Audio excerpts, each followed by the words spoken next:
വരാനിരിക്കുന്ന നിയമസഭാ തെരഞ്ഞെടുപ്പ് ലക്ഷ്യമിട്ട് കോൺഗ്രസിനുള്ളിലെ അധികാര വടംവലി പരസ്യമാകുന്നു. വി.ഡി. സതീശനെ കടന്നാക്രമിച്ചും രമേശ് ചെന്നിത്തലയെ തലോടിയുമുള്ള SNDP യോഗം ജനറൽ സെക്രട്ടറി വെള്ളാപ്പള്ളി നടേശന്റെ പ്രസ്താവനയോട് നേതാക്കളുടെ പ്രതികരണങ്ങൾ ഇക്കാര്യം വ്യക്തമാക്കുന്നുണ്ട്. മുഖ്യമന്ത്രിയാകാൻ രമേശ് ചെന്നിത്തലയ്ക്ക് എന്താണ് അയോഗ്യതയെന്ന് കെ സുധാകരനും മുഖ്യമന്ത്രി കാര്യത്തിൽ സമുദായ സംഘടനകൾക്ക് അഭിപ്രായമാകാമെന്ന് രമേശ് ചെന്നിത്തലയും പ്രതികരിച്ചു. 2026 നിയമസഭാ തെരഞ്ഞെടുപ്പിൽ ഭരണം കിട്ടുമെന്ന പ്രതീക്ഷയിൽ കോൺഗ്രസിൽ നടക്കുന്ന അധികാര വടംവലിയിൽ സമുദായ നേതൃത്വവും കക്ഷി ചേരുന്നതിന്റെ തെളിവാണ് ഇപ്പോഴത്തെ പ്രതികരണങ്ങൾ.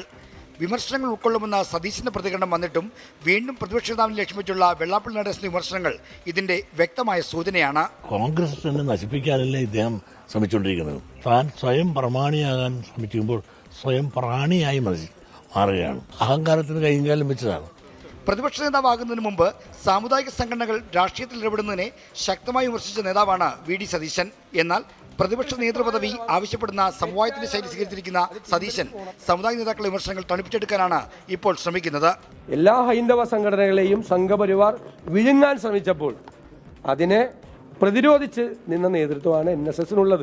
അത് ഞാൻ 2022-ലും 2023-ലും പറഞ്ഞിട്ടുണ്ട്. ഇന്നലെ നിങ്ങൾ ചോദിച്ചപ്പോൾ എന്നോട് എനിക്ക് NSSുമായിട്ട് വല്ല എതിർപ്പുണ്ടോയെന്ന് ചോദിച്ചപ്പോൾ ഞാൻ ഇത് ആവർത്തിച്ചെന്ന് മാത്രമേ ഉള്ളൂ. ഉമ്മൻചാണ്ടി മന്ത്രിസഭയിൽ ആഭ്യന്തരമന്ത്രി സ്ഥാനം ഏറ്റെടുത്തതിന് സമാനമായി സാമുദായിക പിന്തുണ ഉറപ്പിച്ചാണ് 2026 മത്സരത്തിനുള്ള രമേശിന്റെ തയ്യാറെടുപ്പ്. വെള്ളാപ്പള്ളിയെ തള്ളാതെയുള്ള രമേശിന്റെ പ്രതികരണങ്ങൾ അത് വ്യക്തമാണ്. നമ്മുടെ പാർട്ടിയുടെ കാര്യങ്ങൾ തീരുമാനിക്കുന്ന പാർട്ടിയാണ്. പക്ഷേ സമൂഹത്തിലുള്ള പ്രധാനപ്പെട്ട വ്യക്തികൾക്ക് അവരുടെ അഭിപ്രായങ്ങൾ പറയാനുള്ള സ്വാതന്ത്ര്യമുണ്ട്. ഒന്നിനും അയോഗ്യതയുള്ള ആളല്ല ചെന്നിത്തല എന്ന പ്രതികരണവുമായി KPCC അധ്യക്ഷനും അധികാര വടംവലിയിൽ കക്ഷി ചേർന്നു. അദ്ദേഹത്തിന് അയോഗ്യത ആർക്കും വ്യക്തിപരമായ ആർക്കും അഭിപ്രായം പറയാലോ. വലുത് തെറ്റ്. രമേശ് ചെന്നിത്തല ഇന്നലെ വന്ന രാഷ്ട്രീയക്കാരനൊന്നുമല്ലല്ലോ.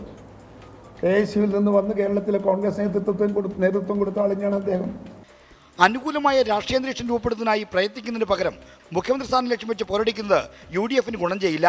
ഇക്കാര്യങ്ങൾ ഘടകകക്ഷികൾ തന്നെ പറഞ്ഞു തുടങ്ങിയിട്ടുണ്ട്. 24 തിരുവനന്തപുരം.